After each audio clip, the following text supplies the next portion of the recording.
Hello, everyone, and welcome to another episode of the Powerful Man Show. I am your host, Doug Holt, with my co-host and special guest, Mark Smith. Mark, great to have you here, brother. Yeah, thanks, Doug. I'm really looking forward to this conversation. So am I. And, Mark, you brought a really interesting topic to the table that we want to discuss today. But before I get into that, if you don't mind, Mark, I'm going to let some of the guys that may not know you, just a little bit of info.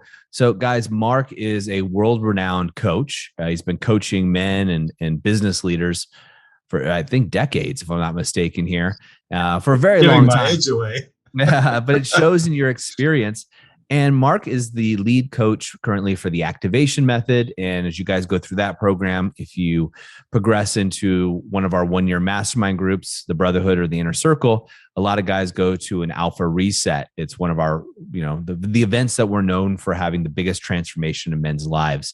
Mark's going to be playing an integral role in that, as well as a number of other things. Too many to mention. Essentially, guys, Mark's the man, and that's the easiest way of describing it.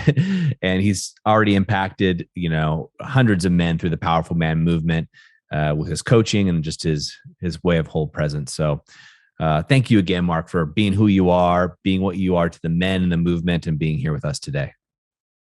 Well, thank you, Doug. When you introduce me, it always feels as if you're speaking about somebody else. Because you're humble. But thank you. I appreciate and acknowledge that value is primary in my life. And if I'm adding value, then I'm feeling great. Good. Well, you should feel amazing, my friend. And today's topic is one, Mark, that I think a lot of men fall into, and we're taking it from a different angle. And I'm going to let you describe it, but the topic is the drama triangle. So first and foremost, for those that don't know, what is a drama triangle? Okay, so the way I like to start off talking about the drama triangle, which is a tool and a model which was invented or created by Daniel Kahneman. It's a story. So if you think back to your childhood, I'm picturing my childhood where, dad is kind of attacking mom, in my case, in a playful way, and she's squealing and it's a Saturday morning. She's saying, "Hey, help, help, help." And then little Mark comes running along, jumps on dad's back, puts his hands over dad's eyes, to protect mom. And essentially, help her out. So, in fact, playing the rescuer, mom playing the role of victim, and dad playing the role of perpetrator or persecutor. And so, in families, in a playful environment or in a more serious environment, and sometimes in a toxic environment, that role exchange plays out over and over. And as a result of that, when we're growing up, we play it out with ourselves. So sometimes, I'm hard on myself and I'm self-critical and I'm persecuting myself or perpetrating on myself. And then, I'll maybe sort of feel bad about that and I'll feel, oh, poor me. And then I get into the victim mode. And then I'll go and create an opportunity to let myself off the hook and rescue myself in some way, whether healthy or unhealthy. And so we play it out internally and externally with others. Yeah, and it's so true. And Mark, a lot of the guys listening to this, guys, I want to encourage you to look at this as obviously your own relationships. But Mark, you brought it up. Something I think is really poignant is we do this to ourselves.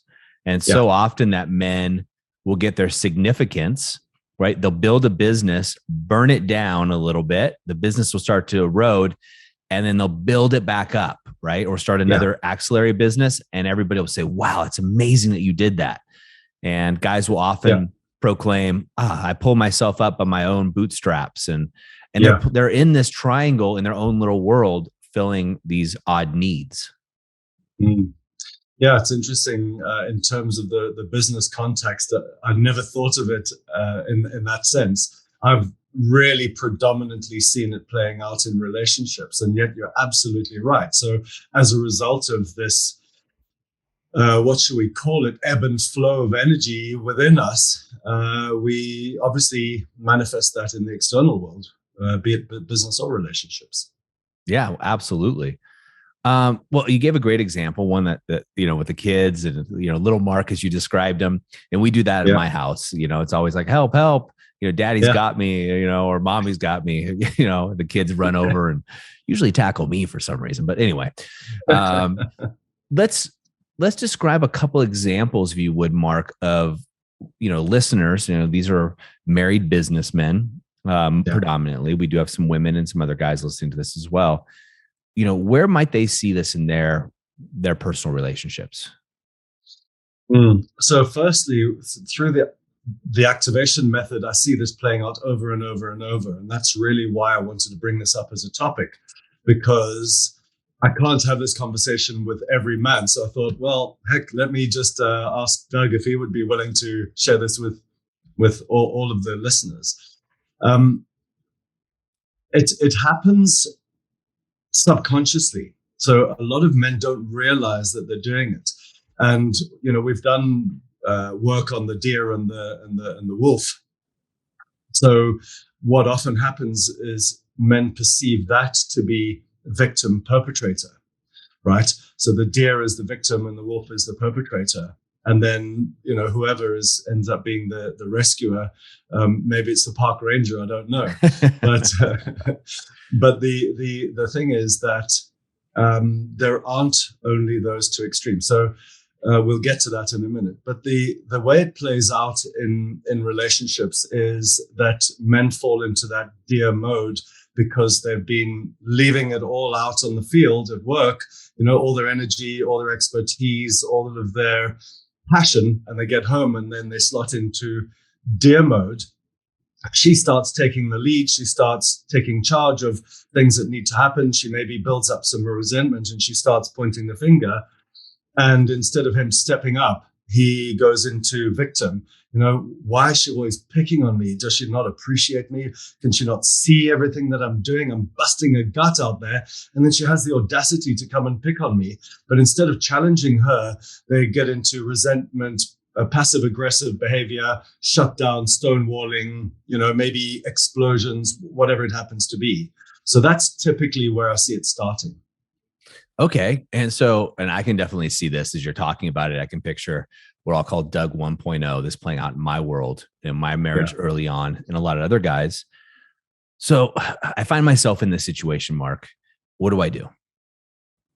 Okay, well, first, before we go there, what's also part of it is that there's a rescuer. So the rescuer takes on different forms. So, for example, if the guy then steps out of deer mode and gets into not a healthy masculine, but into sort of that overdone strength of really being demanding and dominant and frankly quite angry, she'll go into victim, and then she'll phone her mother or she'll phone a friend, and then that friend will potentially even message him and say, why don't you leave her alone? And so what happens is that you end up in that triangle, or he will find a rescuer in a buddy down at the pub or the rugby club or the baseball field if we're in the States. And then it will be an outlet there, and the outlet and the rescuer could be alcohol, it could be gambling, it could be losing himself in some other process, or another guy saying, hey man, it's all good, we've all been there, don't worry about it, or why did you leave her? She seems to be a pain in the ass, and so there'll be that sort of conversation going on. And it doesn't help. It doesn't solve anything. That sort of attempted rescue is often what contributes to him or her going back into the relationship and then swapping roles from going from victim to perpetrator and back again, and then seeking a rescuer. And then it keeps on going. So, yeah, the first thing to do in terms of solving the issue, I always say, is fire the rescuer. What does that mean? It means taking ownership, taking accountability, not going and looking for help outside from the perspective of an unhealthy help. Maybe from something like the Powerful Man really works from a rescuing point of view because it's not rescuing. And I'll get to the alternative triangle in a minute. So firstly, fire the rescuer. Don't go and seek out numbing with alcohol or get shit advice from friends who don't know your situation. And in my case, when I was in Mark 1.0, I went and had a word with the mother-in-law, and I said to her, you need to step out of the way so that we can deal with it, because the relationship dealt with one-on-one can be worked out. As soon as there's a third party or third entity, it gets really complicated and usually gets worse. Yeah, it's like a love triangle that we all know about well in the movies and Yeah, things play out.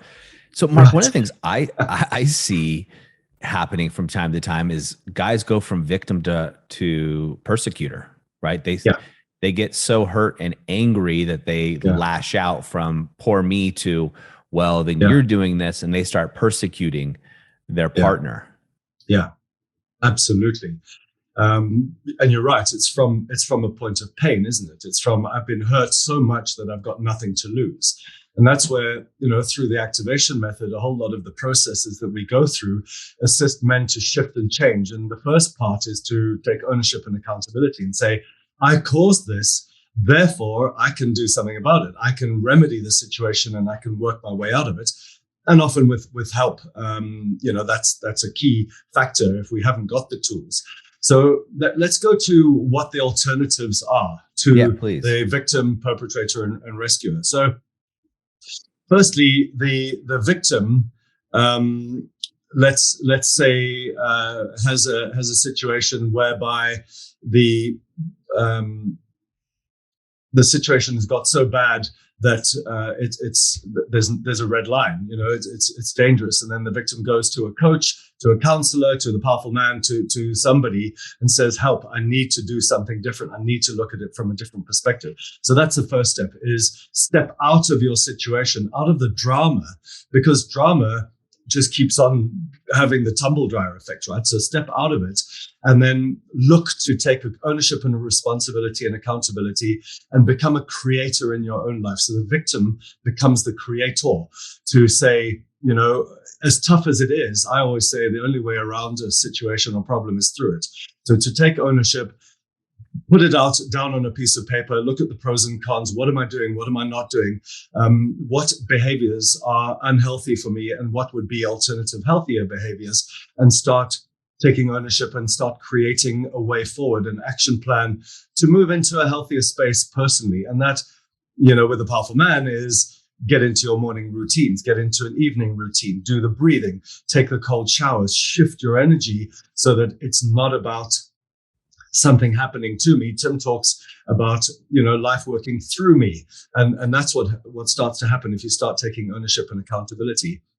And I'm not saying that's easy. That's why, I work particularly hard at the activation method, because it's not easy. And I have empathy because I've been there.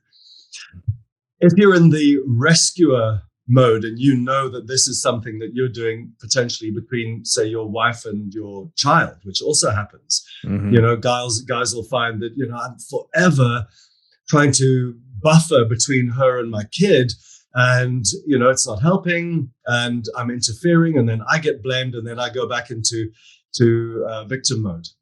So it's, instead of being a persecutor, sorry, I'm talking about the rescuer, aren't I? Instead of being the rescuer, go into coach mode. So instead of telling them what to do or what they're doing wrong, go into asking questions. So, and not, honey, do you really think this is helping? I'm not talking about that kind of that kind of coach. I'm talking about at a quiet time after the event or the incident, and sitting down and saying, I've been reflecting on what is happening between you and our daughter, or me or us and our daughter. And I think there could be a better way of handling things. What do you say we work out an action plan? What do you think would be some agreements that we can make with him or her that would help them take responsibility, so we wouldn't need to nag or whine about the state of the bedroom or the, treatment of the vehicle, whatever it happens to be. So to coach and ask questions, to create accountability through clear communication, to be willing to hold them accountable and to say, this is something that we've agreed, and this is how you're showing up, and we need to, I need to show you the mirror and reflect back to you that this is contributing to a situation where it's the tumble dryer effect, as I said, of causing more pain, and we'd like to change that. And really stepping up and leading in the family. That's something that I've encouraged a lot of guys to do. I love that, Mark, because it really flips the coin, a lot of the men are leaders in their business and workplace. And as you said, they come home, they fall into deer mode. They're Yeah. becoming a nice guy, and Yeah. they don't want to ruffle the feathers between, the child and their partner. And this Yeah. allows them to be the leader and showcase that, and just has all those elements that we talk about within the powerful man. Yeah. Yeah, absolutely. And it's not easy. Let me just say this, to coach your family. So potentially what could be useful would be to, say, bring those kinds of situations to group calls or individual calls in the activation method or in the brotherhood, wherever you happen to be. Or if you're not in the powerful man, find a coach, find somebody to assist you. And look, I have a particular perspective around coaching, because coaching is around the present situation and where you are going forward. So to look at what you'd rather have instead, rather than going back into the drama and, pulling out all of the weeds and pulling out, digging through the pain. So that I see as helpful, very, very specifically from the point of view of empowering others to do something differently.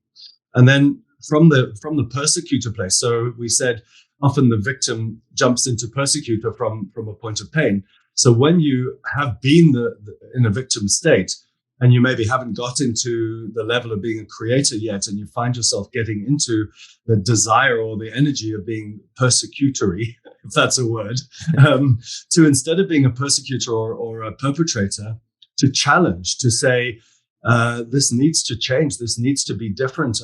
We're going down a really rocky path here, and I'm not happy with it. I own that I'm contributing to it, and I'm challenging you and me as parents, for example, to do something about it, because it just simply doesn't feel good. And are you willing to come with me on that journey? And that challenger thing can often wake people up rather than push them back into victim mode. Love it. Love it. So what else, Mark? What else?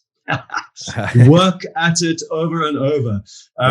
It doesn't happen overnight. So, firing the rescuer. If you find yourself rescuing between the mother and son or daughter or whatever it happens to be, step out of the way. Let them have their blow-ups. Let them be uncomfortable with each other, and wait.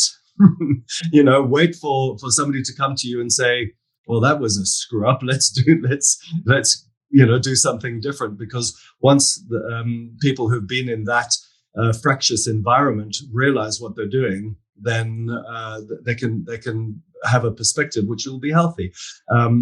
By rescuing, you perpetuate the triangle. If you are finding yourself in victim mode, get into the activation method, join the powerful man. And if you find that you're in perpetrator or persecutor mode, just stop it. Because what happens by picking on somebody else, you get labeled the bully. I've heard of situations where the police are called, then it just escalates. So manage yourself, take responsibility for your own emotions. Don't pick on or create a difficult situation for somebody else when you can, in fact, get out of the way, go for a run, go to the gym, go read a book, listen to some music, do something different, instead of stepping into a situation that is going to make it worse, not better. Great advice. And just so the guys know listening to this, and what we'll do is for the guys, guys, I'll throw this into the Facebook group, and we'll also throw it in for you guys that are going through the activation method currently, an image so you can see this of the two triangles. But really quickly, and we don't have to go into the details, the opposite of the victim is the creator. And that's not an easy role to get into. And like I said, often it's about getting some third-party assistance to just, separate from the drama, to be able to, how do I create a better situation? Love it. And the opposite of the persecutor would be the challenger. Yeah. Come on, let's do this better. Which, Mark, if you guys aren't involved directly within the movement in our private site, Mark is always stepping up the challenges in there. So I could always doing a great job. Not quite the same thing as the challenger that's named here, but very similar. Okay. Yeah. So what else, Mark? What else comes to mind with these guys? I know we could talk about this for days, but in Yeah. summarizing what you think the men need to hear, how do we go Yeah. from this DDT model to this TED model that we're talking about? The last piece was from the rescuer to coach. So just to complete the triangle, to say, get into asking questions rather than judging, criticizing, or blaming. As the rescuer, because the rescuer often sort of blames, assists the situation, sort of blaming him and saving her, or blaming her and saving him. Instead of doing that, remain neutral and just ask questions. What's going on? How did you get into this situation? What can you do better instead? Have you got any resources? Is there a way out? Those kinds of questions would be really useful instead of just helping the drama. What was your question? Please reframe it. Yeah. So I'm looking at this from multiple contexts here. And I want to, like I said, there's so much we can go into here, guys, like a lot of the topics, and we touched on a lot of these in the activation method, but we don't have 4 weeks of coaching to do on a podcast here, especially with your individual cases. That's why, the coaching is so powerful, and it's limited. It's 9 guys only. That's what we take. Just so we can deliver that value. So Mark, when you're seeing these guys go through here, I've recognized myself, I'm either the persecutor, most likely I'm in the victim mode, or with my family, I'm rescuing. Okay, I want to make that switch. And you've given some great ideas and ways to make that switch. Going from rescuer to coach is an example. But now I'm in deer mode. I've been a nice guy. It's not working out. My marriage is on the fritz. How do I go from victim to creator? That's a really, really great question, and it's a huge question, because I think it involves psychology, physiology, and also nutrition. So sleeping decent hours, drinking enough water, getting exercise, being balanced. Firstly, helps from a physiological perspective. In terms of psychologically, we need to give ourselves a break. We need to not run so hard at the fences that we don't ever get a chance to breathe, because we end up knocking the fences over rather than hurdling them. So create balance, create some sort of structure and breathing room. And then from a nutrition perspective, eating healthy, as I've said, drinking water and those kinds of things really, really helps to take ownership of the state that we're in. And emotionally, it's for me, it's about vulnerability. It's about owning up instead of suppressing feelings and having them come out in a toxic fashion. Owning up and saying, I'm feeling lost, or I'm really feeling under pressure, and the situation in the family at the minute isn't helping. I need a time out. I need some support. Being willing to be vulnerable, I think, is a great shout to start going from victim to creator. I love it. And taking ownership, guys, like taking ownership of your side of the street and what's occurring for you. And part of this for a lot of guys can be some of the things, aspects of what we use in the hidden motives technique, right? Of just kind of explaining the way that you communicate these things. Because when you're in victim and you want to go to creator, what you don't want to do, as you said, Mark, is lash out. You don't want to whine. You don't want to be the person, hey, I'm suffering, poor me. What you want to do is take ownership here, right? And move forward. And the hidden motives techniques, which a lot of guys listening to this podcast know a lot about, but guys in the activation method, you guys are becoming expert in this. You can utilize that framework to better communicate your needs and go in from victim to creator, which puts you in the power position, quite frankly. I think that's a really great point, Doug, and thank you for bringing that up, because that is a question on a lot of guys' minds: is how do I be vulnerable but not be the deer or the whiner? And so for me, it's about solutions as well. So honey, this is what's going on for me, and this is what I think we can do about it. So pre-think and put together an action plan to take to her, or to take to your business partner, or to look at yourself to say, what am I going to commit to doing about this? Because it is mine. I've created every single experience in my life, good or bad. It's mine. It's my canvas, my movie. So if I've put myself in this position, I can damn well get myself out of it. That's true. I love that attitude, and I love the conviction which you say it with. What would you like? What's an action step, Mark, that a guy listening to this right now in this moment, what should he do? Um, I suppose it depends on the situation. If a guy's in the activation method already, I'd say show up for yourself and your family by prioritizing this program and putting it first and making sure that you dial it in 100%, rather than expecting the program to rescue you, because it's not going to. You do the push-ups, right? Yep. So put the program front and center, show up on the groups, post not only your wins, but also the areas that you're challenged with, that maybe, you go back into shadow and don't want to own up to whatever you've done. Heck, you've got nothing to lose. Trust the process and own up to what's really going on. That would really help. And if you're not in the activation method, then, I'd say the same thing, but potentially with somebody you trust. Find a trusted advisor or a coach or somebody to assist you to get a reality check and start taking ownership and really dealing with what's at hand, as opposed to accepting a reality which is uncomfortable or even worse, very painful. Yeah, extremely painful, right? And this pain bleeds into all areas of our lives as men. And guys, what I want you Yeah. to take out of this is, one is there's another side to this, right? There's another side to this triangle, as Mark's describing, and the flip side is awesome, right? It's challenging, it's creative, it's coaching, it's all the things we as men want and we thrive for. And most of the men that listen to this, Mark, are guys who love challenging themselves in business and outside of it. Maybe it's sport previously, whether it be rugby or baseball or whatever it may be, but some kind of endeavors. And you can have this. And there's a methodology, which I think, man, I would have wanted to know more about that. There's a method that allows this to happen better. But again, as Mark said, guys, you have to do the push-ups. You got to do the work. If you're not doing the work, you're falling into victim mode, right? You're expecting somebody to come rescue you from your wife who you believe to be the persecutor, right? That may or may not be the case, but no one's coming to save you.